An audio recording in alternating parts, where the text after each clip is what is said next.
விடுகதைக்கு ஆசை upcoming episode. நான் இப்போ தான் புதுசாக வீடியோ போட்டுட்ருக்கேன். வீடியோ பார்க்குறவங்க மறக்காமல் என்னோட சேனலுக்கு ஆதரவு கொடுத்து சப்ஸ்கிரைப் பண்ணுங்கள், லைக் பண்ணுங்கள், பெல் ஐக்கானை கிளிக் பண்ணுங்கள். இது எனக்கு ரொம்பவே ஹெல்ப்ஃபுல்லாக இருக்கும்.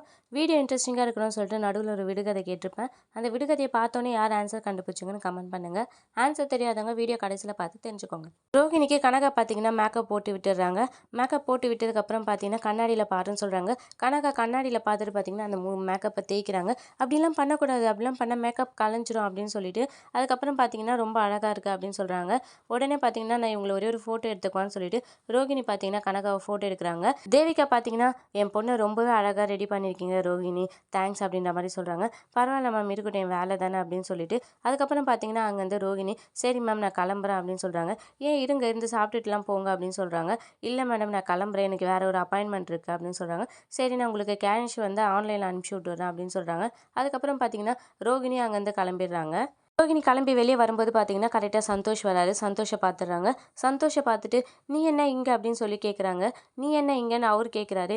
இல்லை நான் அந்த பொண்ணுக்கு மேக்கப் பண்ணுறதுக்காக வந்திருந்தேன் அப்படின்னு சொல்கிறாங்க. சரி இங்கே வாங்க, உங்ககிட்ட ஒரு நிமிஷம் தனியாக பேசணும்னு சொல்லிட்டு சந்தோஷை கூப்பிட்டு போய் என்ன சொன்னார் உங்கள் பாஸ், 5,00,000 ரெடி பண்ணிட்டாரா அப்படின்னு சொல்லி கேட்குறாங்க. இந்த கல்யாணம் முடிஞ்சோடனே ரெடி ஆகிடும் அப்படின்றாங்க. என்னது அப்படின்னு சொல்லி கேட்குறாங்க. இல்லை இந்த கல்யாணம் முடிஞ்சதுக்கப்புறம் தான் அவர்கிட்ட நான் போய் பேசணும், ரெடி ஆகிடும் தான் சொன்னார், ரெடி ஆகிடுச்சுன்னா உனக்கு சொல்கிறேன் அப்படின்னு சொல்கிறாங்க. அதுக்கப்புறம் ரோகிணியும் அங்கேருந்து கிளம்பிடுறாங்க. சந்தோஷ் பார்த்தீங்கன்னா ரோகிணியை பார்த்த விஷயத்த மனோஜ் கிட்ட சொல்கிறதுக்காக மேலே வருவார். அந்த சமயம் கரெக்டாக முத்துவும் பார்த்துடுறாரு. முத்துவும் பார்த்துட்டு ஏய் இங்கே வா அப்படின்னு சொல்லி கூப்பிடுறாரு. சந்தோஷ் வந்தோடனே என்ன நீ இங்கே அப்படின்னு சொல்லி கேட்குறாங்க. இல்லை மாப்பிள்ளை என் ஃப்ரெண்டு தான், என் ஃப்ரெண்டுக்கு தான் கல்யாணம் அப்படின்னு சொல்லி சொல்கிறாங்க. உடனே ரவியும் அங்கே வராங்க. ரவி இப்போ புரியுதாடா, அன்றைக்கி ஒரு நாள் மனோஜ் ஒரு கல்யாணத்துக்காக அம்மா கிட்ட பேசிகிட்டு இருந்தான்ல, அதான் ஒரு பொண்ணுக்காக சந்தோஷ் கேட்டாருன்ட்டு, அந்த கல்யாணம் தான் போலடா, இன்னும் ஒரு வழியாக வேறு ஒரு மாப்பிள்ளையை பிடிச்சிட்டிங்களா அப்படின்னு சொல்லி கேட்குறாங்க. ஆமாம்மா வேறு ஒரு மாப்பிள்ளை, மனோஜ் வேணான்ட்டா, அதுக்கு என்ன பண்ணுறது, அதனால் நான் வேறு ஒரு மாப்பிள்ளையை என் ஃப்ரெண்டு ஒருத்தனை ரெடி பண்ணிட்டேன் அப்படின்னு சொல்லி பேசிகிட்டு இருக்காங்க. இன்னும் நீங்களாம் இங்கே வந்திருக்கீங்க அப்படின்னு சொல்லி கேட்குறாரு சந்தோஷ். இல்லை நாங்கள் வந்து இங்கே டெக்கரேஷனுக்காக வந்தோம், ரவியும் அவன் ஒய்ஃபும் பார்த்தீங்கன்னா கேட்ரிங்காக வந்திருந்தாங்க அப்படின்னு சொல்லி சொல்கிறாங்க. அதுக்கப்புறம் சரி ஓகே எங்களோட வேலை முடிஞ்சிச்சு, நாங்கள் கிளம்ப போகிறோம், நாங்கள் கீழே போய் வெயிட் பண்ணுறோம், கல்யாணத்தை பார்த்துட்டு கிளம்ப வேண்டியதான் அப்படின்னு சொல்லிட்டு இவங்களாம் பார்த்தீங்கன்னா கீழே போகிறாங்க. உடனே சந்தோஷ் உள்ளே வந்து பாஸ் பாஸ் போச்சு போச்சு, நீங்கள் தொக்கா மாட்டிக்கினீங்கன்னு நினைக்கிறேன் அப்படின்னு சொல்லிட்டு சந்தோஷ் பார்த்தீங்கன்னா மனோஜை பயமுத்துறாரு. என்னடா என்னதான் ஆச்சு அப்படின்னு சொல்லி சொல்கிறாங்க. யார் யாரெல்லாம் வந்திருக்காங்க தெரியுமா, முத்துவும் மீனாவும் டெக்கரேஷனுக்காக வந்திருக்காங்க, அதுவும் இல்லாமல் ஸ்ருதியும் ரவியும் பார்த்தீங்கன்னா கேட்ரிங்காக வந்திருக்காங்க அப்படின்னு சொல்லி சொல்கிறாரு. அவருக்கு அதை கேட்ட உடனே பார்த்தீங்கன்னா அப்படியே உள்ளெல்லாம் ஒரு மாதிரி ஆயிடுது. அதுக்கப்புறம் பார்த்தீங்கன்னா சந்தோஷ் இன்னொரு பெரிய விஷயம் இருக்குது பாஸ், பொண்ணுக்கு மேக்கப் போட வந்தது யார் தெரியுமா, ரோகிணி அப்படின்னு சொல்லி சொல்கிறாங்க. உடனே மனோஜ் ரொம்பவே ஷாக் ஆயிடுறாரு. ஆனால் ரோகிணி கிளம்பி போயிட்டா, அதனால் உனக்கு பிரச்சனை இல்லை, ஆனால் உன் தம்பியும் தம்பி பொண்டாட்டிங்களும் கீழே தான் இருக்காங்க, உன்னை வேற கீழே வர சொல்கிறாங்க, இப்போ நீ என்ன பண்ண போகிற அப்படின்னு சொல்லி சந்தோஷ் கேட்குறாரு. உடனே மனோஜ் பார்த்தீங்கன்னா சக்திவேலை பார்த்து சார் அப்படின்னு சொல்லி கூப்பிட்றாரு. உடனே சக்திவேல் பார்த்தீங்கன்னா பப்பரப்பா மனோஜ், நீங்கள் எதுக்கும் பயப்பட வேணாம், உங்களுக்கு நேரம்லாம் நல்லா இருக்குது, கண்டிப்பாக இந்த கல்யாணம் நடக்கும், நீங்கள் எதை பற்றியும் கவலைப்படக்கூடாது அப்படின்னு சொல்லி சொல்கிறாங்க. உடனே மனோஜ் பார்த்தீங்கன்னா என்னை ஆளை விட்டுருங்க, அவங்களுக்கு மட்டும் தெரிஞ்சதுன்னா என் சோலி முடிஞ்சுது, நான் இங்கேருந்து போயிடுறேன் அப்படின்னு சொல்லிட்டு திரும்பவும் பார்த்தீங்கன்னா கதவை திறந்து வெளியே போகிறதுக்காக ட்ரை பண்ணுறாரு. உடனே சக்திவேல் பார்த்தீங்கன்னா பப்பரப்பா மனோஜ், என் மேலே நம்பிக்கை வைங்க, கண்டிப்பாக கல்யாணம் நடக்கும் அப்படின்னு சொல்லி சொல்கிறாங்க. இவங்களாம் பேசிகிட்டே இருக்கும்போது அந்த சமயம் பார்த்தீங்கன்னா யாரோ கதவு தட்டுறாங்க. உடனே மனோஜ் ரொம்பவே பயந்துடுறாரு. யாராக இருக்கும்னு சொல்லி பயந்துட்டு இவங்க பின்னாடி போய் ஒழிஞ்சிக்கிறாரு. என்னை மறைச்சிக்கோங்க அப்படின்னு சொல்லி ஒழிஞ்சிக்கிறாரு. அதுக்கப்புறம் பார்த்தீங்கன்னா தேவிகா வந்திருப்பாங்க. உங்களை கீழே கூப்பிடுறாங்க வாங்க அப்படின்னு சொல்லிட்டு, மாப்பிள்ளை டைம் ஆச்சு வாங்க அப்படின்னு சொல்லி கூப்பிடுறாங்க. அதுக்கப்புறம் சக்திவேல் பார்த்தீங்கன்னா அவர் தான் அதுக்கப்புறம் அவங்கக்கிட்ட சொல்வார், அவரால் இப்போதைக்கு கீழே வர முடியாது, அவர் இப்போ இங்கே கீழே வந்தால் இந்த கல்யாணம் நடக்காது, உங்களுக்கு கல்யாணம் நடக்கணுமா நடக்கக்கூடாதா அப்படின்னு சொல்லி கேட்குறாங்க.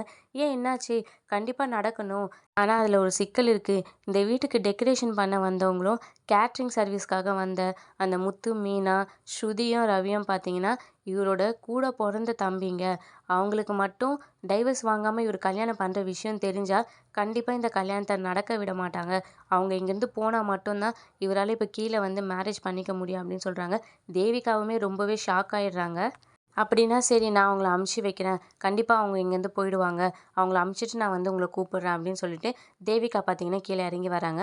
அவங்களுக்குமே இப்போ இவங்கள எப்படி அனுப்புறது? என்ன சொல்லி அனுப்புறது? அப்படின்னு சொல்லி யோசிச்சுட்டு இருப்பாங்க. அவங்க இன்னும் கொஞ்ச நேரத்தில இருந்தாலும் கல்யாணம் நடந்துரும். கல்யாணத்த பார்த்துட்டு போலான்ட்டு அவங்க வெயிட் பண்ணிட்டு இருப்பாங்க. தேவிகா ஏதாவது சொல்லி இப்போ நம்ம அமுச்சு தான் ஆகணும் அப்படின்னு சொல்லிட்டு ஐயர்கிட்ட பார்த்தீங்கன்னா, மாப்பிள்ளை சைட்லேருந்து கொஞ்சம் ஆட்கள் வர வேண்டியது இருக்கு. ஊர்லேருந்து வந்துட்டுருக்காங்க. அதனால ஏதாவது இன்னும் எக்ஸ்ட்ரா மந்திரம் சொல்லிட்டே இருங்க அப்படின்னு சொல்றாங்க. ஐயர் பார்த்தீங்கன்னா, "நல்ல நேரம் முடிய போதுமா" அப்படின்னு சொல்லுவாரு. "பரவால்ல, இன்னும் கொஞ்ச நேரம் ஏதாவது ஒரு மந்திரத்த சொல்லிட்டே இருங்க. அதுக்குள்ள அவங்க வந்துருவாங்க" அப்படின்னு சொல்றாங்க. ஐயர் ஒரு பக்கம் புலம்புறாரு. இவங்களுக்காக நல்ல நேரம் காத்துட்டா இருக்கும் அப்படின்னு சொல்லிட்டு. அதுக்கப்புறம் பார்த்தீங்கன்னா, முத்து மீனா கிட்ட என்ன எல்லா வேலையும் முடிஞ்சிச்சான்னு சாதாரணமா பேசுறாங்க. எல்லா ஒர்க்கும் முடிஞ்சிச்சு மேம். சரி மேரேஜ் இப்ப நடந்துரும்ல பார்த்துட்டு போலான்னு நிக்கிறோம்" அப்படின்னு சொல்றாங்க. "இல்ல மேரேஜ் நடக்க இன்னும் ஒரு 2, 3 ஹவர்ஸ் ஆகும்னு நெனைக்கிறேன். மாப்பிள்ளையோட சொந்தக்காரங்க வந்துட்டு இருக்காங்க. ஏதோ ஒரு டிராஃபிக்ல மாட்டிக்கிட்டு இருக்காங்களாம். அவங்க வந்துருவாங்க. வந்தோனே நீங்க பார்த்துட்டு போங்க" அப்படின்னு சொல்றாங்க. இவங்க 2, 3 மணி நேரம் இன்னவுடனே பார்த்தீங்கன்னா, "இல்ல மேம் அவ்வளோ நேரம்லாம் வெயிட் பண்ண முடியாது. மீனா பார்த்தீங்கன்னா, நான் இன்னும் பூலாம் குடுக்க வேண்டியது இருக்கு. அதனால நான் கிளம்பியே ஆகணும்னு" சொல்றாங்க.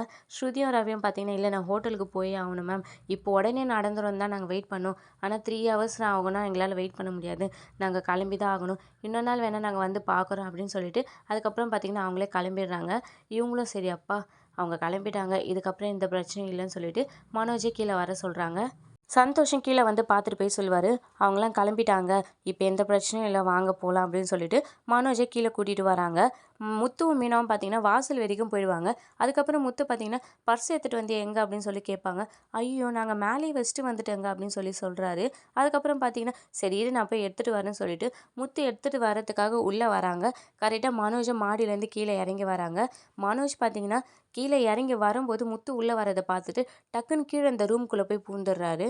அப்புறம் முத்துவ பார்த்த தேவிகா பார்த்தீங்கன்னா, "என்னாச்சு? என்ன ஆச்சு?" அப்படின்னு சொல்லி கேட்குறாங்க. "இல்ல பர்ஸு விட்டுட்டு போயிட்டா மீனா, மேல இருக்கு" அப்படின்னு சொல்றாங்க. தேவிகா பார்த்தீங்கன்னா, அங்க ஒர்க் பண்ற ஒருத்தவங்க கிட்ட சொல்லி, "மேல பர்ஸ் இருக்கும்மா, போய் கொஞ்சம் எடுத்துட்டு வான்னு" சொல்றாங்க. அப்புறம் எடுத்துட்டு வந்து முத்துக்கிட்ட குடுக்குறாங்க. "முத்து கல்யாணம் ஆக லேட் ஆகும்னு சொன்னீங்களே, இப்போ உடனே பண்றீங்க" அப்படின்னு சொல்லி சொல்றாங்க. "இல்ல இல்லப்பா கல்யாணம் பண்ண லேட் ஆகும். 3 ஹவர்ஸ் ஆகும். இப்ப நலங்குலாம் வைக்க வேண்டியது இருக்குல்ல, அதுக்காக தான் பொண்ண கூட்டு வந்து உட்கார வைக்கிறோம்" அப்படின்னு சொல்லி சொல்றாங்க. "அப்படியா மேடம்? சரி ஓகே மேடம். நான் கிளம்புறேன்னு" சொல்லிட்டு முத்து அதுக்கப்புறம் அங்கேருந்து கிளம்பிடுறாரு. இன்றைய விடுகதை: மனம் இல்லாத மல்லிகை மாலையில் மலரும் அது என்ன? அதுக்கப்புறம் ஒரு வழியா முத்துவும் அங்கேருந்து போயிடுறாரு. அதுக்கப்புறம் பார்த்தீங்கன்னா, மனோஜ்க்கும் கனகாவுக்கும் கல்யாணம் நடக்குது. கனகா பார்த்தீங்கன்னா, "ஹஸ்பண்ட் நம்ம ஃப்ரிட்ஜ் பார்க்க போலாமா?" அப்படின்னு சொல்லி கேட்குறாங்க. "இல்ல, இல்ல கல்யாணம் முடிஞ்சோனே போலான்னு" சொல்லிட்டு தேவிகா சொல்றாங்க. அப்புறம் அவங்க கனகா பார்த்தீங்கன்னா, எல்லார்கிட்டயும் "இவரு என் ஹஸ்பண்ட், இவரு என் ஹஸ்பண்ட், இவரு என் ஹஸ்பண்ட்" சொல்லிட்டு திரும்ப திரும்ப அதையே சொல்லிட்டு இருக்காங்க. அதுக்கப்புறம் தேவிகா பார்த்தீங்கன்னா, ஐயர்கிட்ட "சீக்கிரமா கல்யாணம் முடிச்சிடலாம்" அப்படின்னு சொல்லி சொல்றாங்க. "யாரோ வரணும்னு சொன்னீங்களேம்மா?" "இல்ல, இல்ல அவங்க வர லேட் ஆகும். நம்ம முடிச்சிடலாம்" அப்படின்னு சொல்றாங்க. அதுக்கப்புறம் பார்த்தீங்கன்னா, எல்லார்கிட்டயும் அச்சதெல்லாம் கொடுத்து அச்சதெல்லாம் போட சொல்றாங்க. ஒரு வழியா பார்த்தீங்கன்னா, மனோஜ் தாலி கட்ட சொல்றதுக்காக தாலி எடுக்குறாங்க. ஆனாலும் ரொம்பவே தயக்கத்திலேயே, ஏதோ ஒரு பயத்திலேயே பார்த்தீங்கன்னா, அவரு ஒரு வழியா தாலி கட்டிடுறாரு கனகாக்கு. ஆனா தாலி கட்டுறதுக்கு முன்னாடி கொஞ்சம் ஃபீல் பண்ணியிருப்பாரு. ஆல்ரெடி ரோகிணிக்கு தாலி கட்டினது அதெல்லாம் நெனச்சு பார்ப்பாரு. ஆனா சக்திவேல் தான், "நீங்க கோடீஸ்வரர் ஆகணும்னா, இந்த கல்யாணம் நடந்தே ஆகணும்னு" சொல்லியிருப்பாரு. அதனால அதுக்கப்புறம் அவர் பார்த்தீங்கன்னா, ஒரு பயத்திலே பார்த்தீங்கன்னா தாலிய கட்டிடுறாரு. கல்யாணம் முடிஞ்ச உடனே பார்த்தீங்கன்னா, கனகாக்கு நெத்தியில குங்குமம் வைக்க சொல்றாங்க.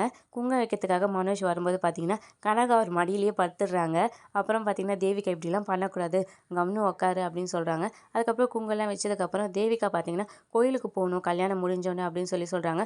சக்திவேல் பார்த்தீங்கன்னா, "கோயிலுக்கு தானே போயிடலாம். ஒரு சிறப்பான ஒரு கோயில் இருக்கு. நம்ம கண்டிப்பா போயிட்டு வந்துடலாம்" அப்படின்னு சொல்லி சொல்றாங்க.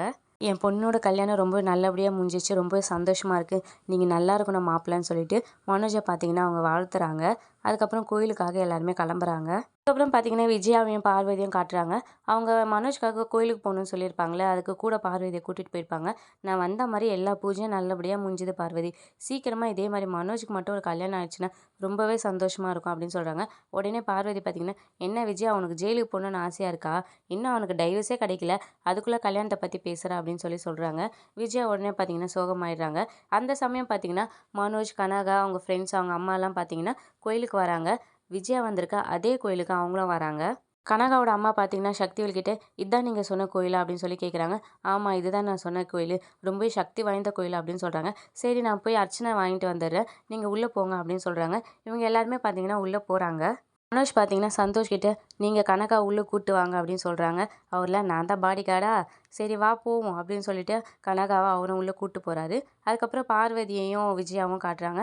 விஜயா பார்த்தீங்கன்னா பார்வதி கண்டிப்பாக சீக்கிரம் டைவர்ஸ் கிடச்சிடும். இந்த கோயிலில் வந்து வேண்டிக்கிட்டா ஆனால் சீக்கிரமாக நடக்குமா. கல்யாணம் நடக்கணும்னா மனோஜ்க்கு முதல்ல அப்போ டைவர்ஸ் தானே கிடைக்கணும். அதனால கண்டிப்பாக டைவர்ஸும் கிடச்சிடும். மனோஜுக்கு சீக்கிரமாக கல்யாணமும் நடக்கும். நீ வேணா பாரு அப்படின்னு சொல்கிறாங்க. பார்வதியும் நடந்தால் சந்தோஷந்தான் அப்படின்ற மாதிரி சொல்கிறாங்க. பக்கம் விஜயா பார்த்தீங்கன்னா, பணக்கார வீட்டு பொண்ணா கிடைக்கணும் என் பையனுக்குன்னு வேண்டுறாங்க.